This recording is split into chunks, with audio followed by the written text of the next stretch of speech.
Hello everyone, I am Peppino here, back playing Kerbal Space Program, and last episode we put our Munar fleet in orbit around the moon, and now we are ready to start doing our missions. This is what we have been working for, and now it is finally time to start landing our Munar bases.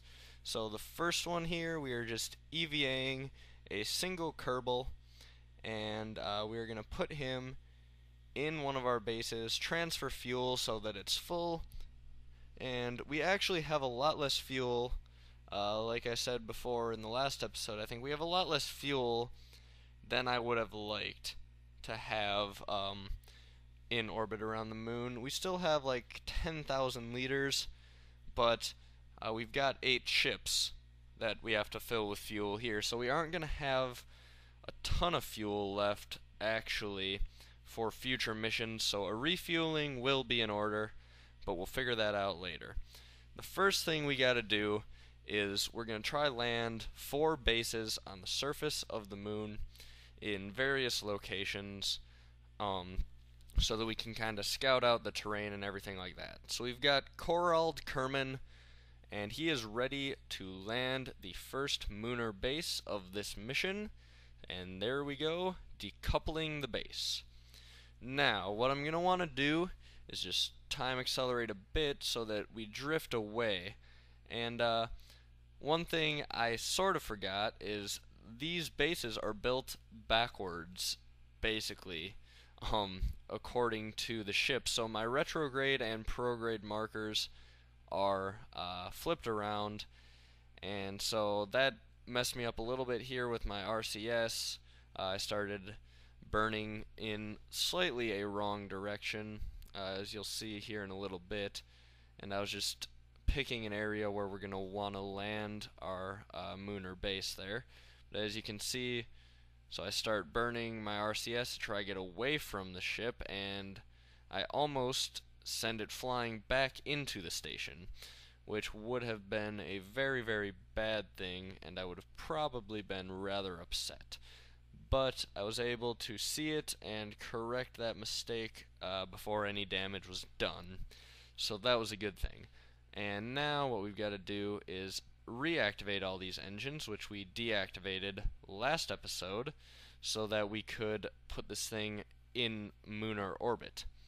And because of lag, I had to click a couple times there. What you don't see, again, is it's lagging quite a bit, but it works out because it looks good in the video, and that's all that matters. So, we time warp so that we get far enough away. I just gave it a tiny, tiny boost, just because we don't want to be burning near our station, because we don't want to knock it out of its very nice orbit that it's already in. So, what I'm doing here is I'm picking a spot, and I kind of like this spot that we're above right now, actually, because it's on the far side of the moon, something that the Kerbals haven't really explored yet and can't really see. So we put our landing legs out, and we're going to try bring this base down for a nice landing.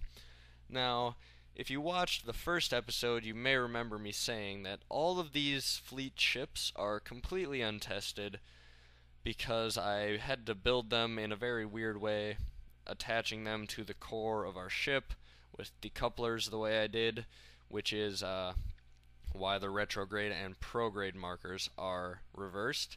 But this is a pretty simple base ship, and I'm confident in its ability to land safely on the Munar surface. And there's lots of craters and stuff around here, so this looks like actually a fairly interesting spot to be. And so I'm going to bring it down for a landing right here. Now, this base is powered by just 3 generators right on the top that are going to keep it powered forever, so we don't have to worry about the sun too much, and everything is going to be good on the electricity front, at least in this building. And if we extend our bases in the future, we can drop a power plant down with a bunch of battery packs and solar panels and whatnot, if we need to do that. But like I said, these are basically scouting missions right now, and that's why we're just having one Kerbal land each base. And everything is looking so far so good, though. The base handles really well, and everything works. So that's really all you can ask for. So we're at 36,000 meters here. We'll just time warp until we get down farther, and we're not going too fast. And these bases are really, really easy to land, actually.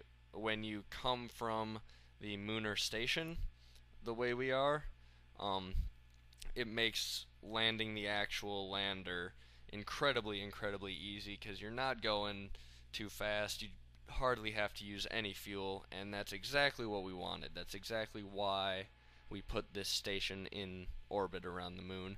Now you can see over there there's a large chasm of some sort, which I may have to explore at some point. I thought about trying to get closer and land, but I decided, at least on my first base, I was just going to land it safely. That was the most important thing. And so I didn't want to mess anything up and kill our brave Kerbal here. So we're just going to bring it down for landing right where we are, and we're close enough where we'll be able to explore that stuff at some point in the future. Now, we're coming down at 3,400 meters, going about 30 meters per second, so that's a really good ratio of altitude to speed, and we have essentially no lateral movement. It's pretty much all vertical velocity, so this is looking like a textbook landing. Everything has gone pretty much perfect there. We slow ourselves down a bunch, just like that. And now this is the first time, I believe all video, we are watching this at 1x speed. I will show you guys the landings in real time, just so that you can see that. So here we go. We are now going 6 meters per second, and we're down below 2,100 meters, but that's above sea level, and I don't know if it's really called sea level on the moon, I guess, but it's not the altitude above the surface, you gotta remember, so we're actually a lot closer. Now, I have landing lights on these crafts, which I forgot to turn on, but it doesn't really matter, because we see our shadow, and come in for a beautiful landing. Absolutely no problem at all with that. So then all we gotta do is extend our ladders and set up our bases, and we are right on the far side of the moon, as well as completely opposite from our first moon base that we landed last season of our Let's Play here. And so yeah, we're basically on the exact opposite side, and we are on the far side of the moon, so I call it the far side base. And there we go. So we'll extend our ladders, do a little bit of walking around on the moon, let our Kerbonaut stretch his legs, and see there I turn on the landing lights, but they're pretty much useless at this point because they just point down. That's all I really had them installed for, was in case I had to land on the dark side of the moon. It makes it so much easier. And I would have added a bunch more lights to these bases, but I had so many parts already, I knew it was going to lag a lot. But if you look at our resources, we had like basically half of our fuel left.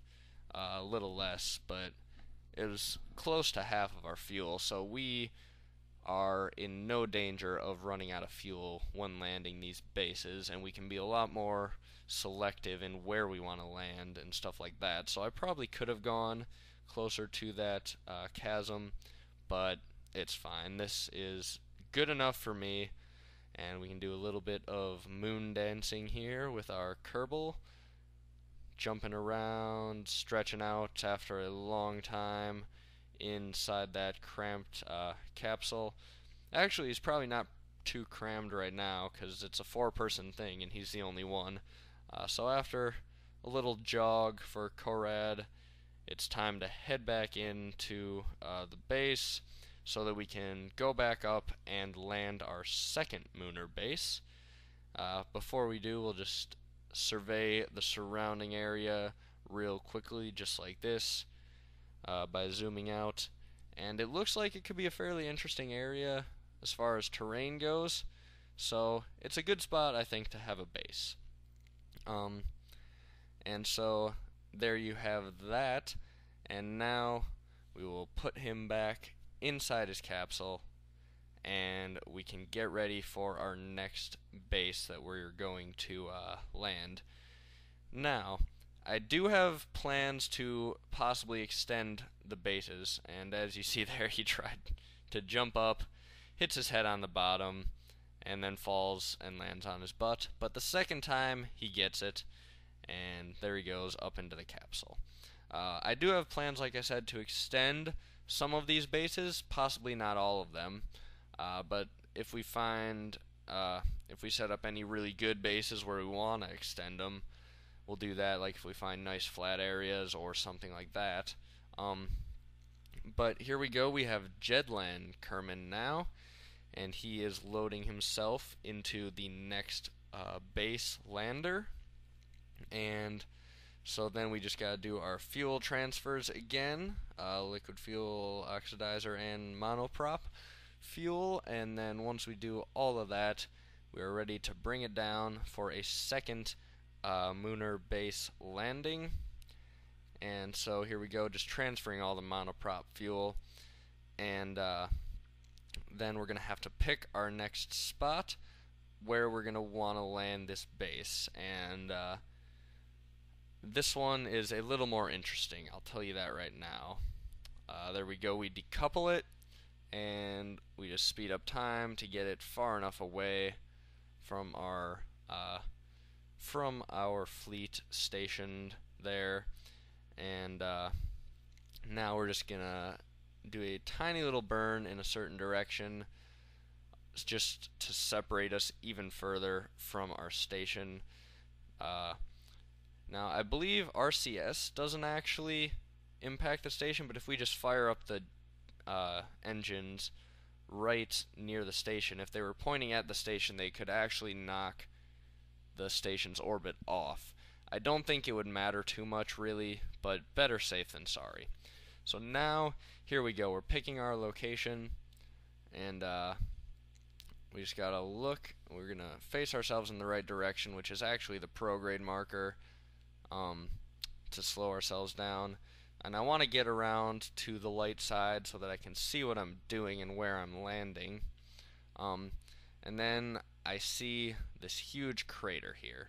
So I decide, alright, we're going to land right smack dab in the middle of this crater, because this is a really, really large crater, and probably a pretty traumatic meteor impact at some point.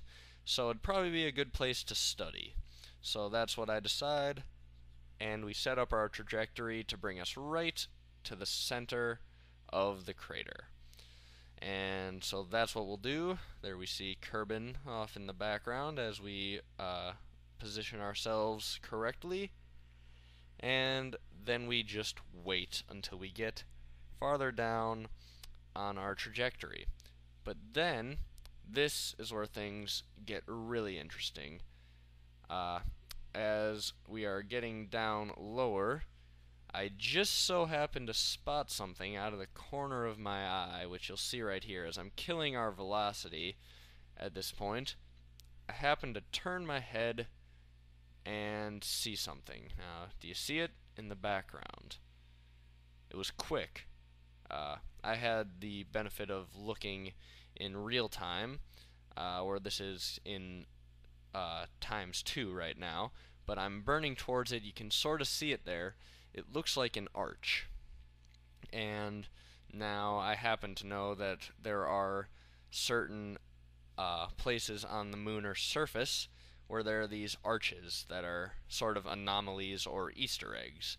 And so I figure, oh, well, I might as well, since I have plenty of fuel, land as close to that arch as I can, because it's not often that you find one of these things. They're very rare, and this would be a very good thing for me to study. So as you can see here, I thought about just getting a little closer, and then I'm like, no, screw it. I'm going to go all out. I'm going to get as close as I possibly can. I'm going to land right next to the arch. So I'm basically just doing a ton of corrections, and stuff like that, trying to get my trajectory somewhat near the arch here. And this was a very long and tedious landing, but it was a very fun one because it has a lot of payoff if you can land right near an Easter egg like that. So, here we go, and we're getting down closer. We're still at right around 9,500 meters, so we don't have to worry about our altitude too much. The biggest problem we're going to have is how much lateral movement we have, and that's going to come into play later on. But we are going to try kill a little bit of that, and I probably did this a little too early. Trying to kill any lateral movement because I want to get closer to the arch than I am right now.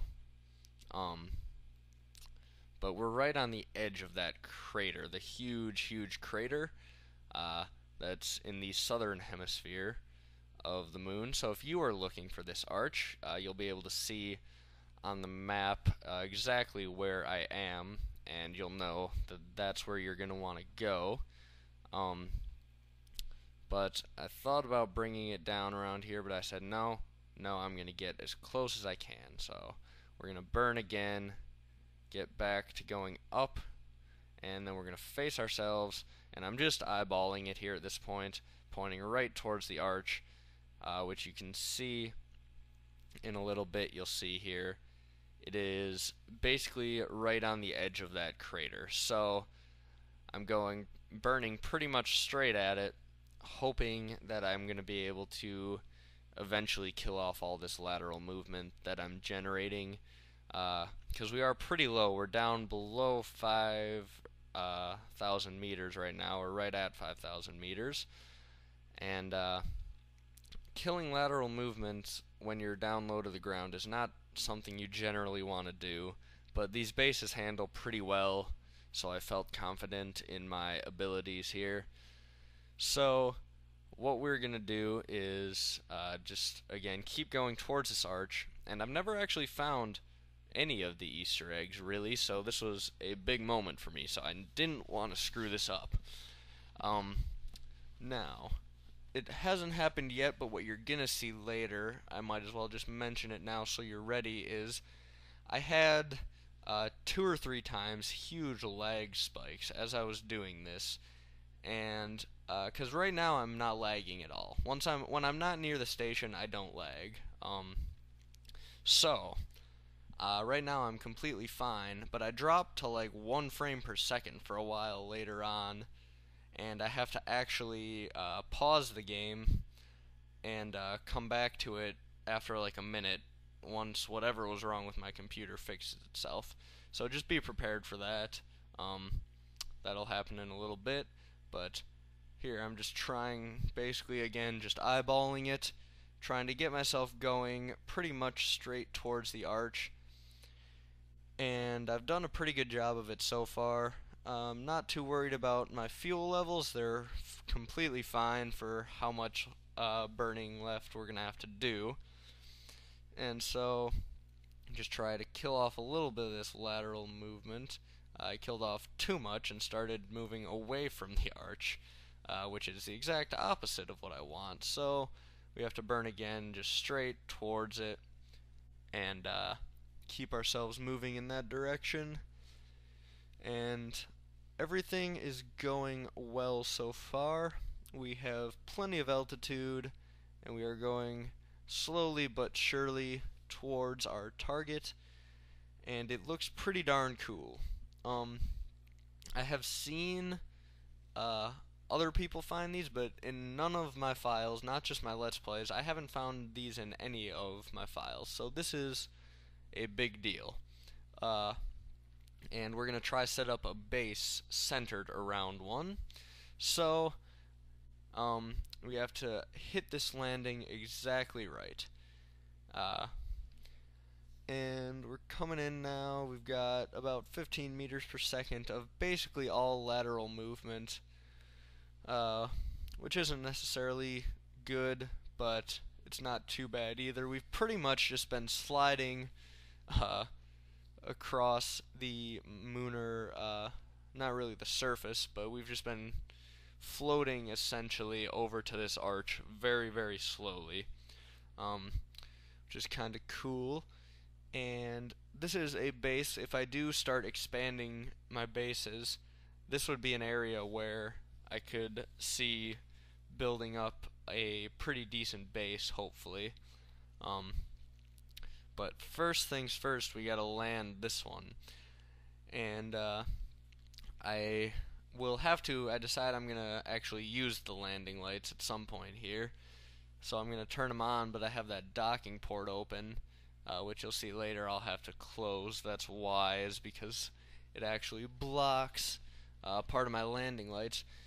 But alright, here's where things get a little sketchy, because we have like nearly 30 meters per second of lateral velocity, and that's not what you want at all. But we were able to slow it down, and now we're below 3,000 meters, but this is actually up on a hill, so we're much higher up, or much lower down rather, close to the surface. We are much closer to the surface than that would indicate. And as you can see, I've got the landing lights on right now, but they're blocked.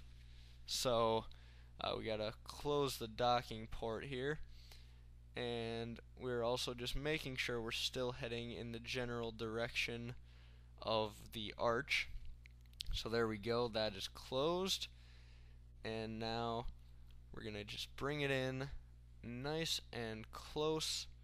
And we want to kill a little bit of this lateral movement if possible. But yeah, at this point things, like I said, get a bit sketchy. I'm not real proud of the rest of this landing, because I kind of jump around a lot. Like, I'm bringing it down for a nice landing, fairly close. Then I sort of decide, no, I want to get even closer to the arch. I want to land like right under it, and I've got plenty of fuel, so I decide, okay, I'm gonna burn in this direction, then I'm going back up. And now like I said, this is all in real time, by the way, now as well. This isn't sped up at all or anything. I'm sure you could probably tell that.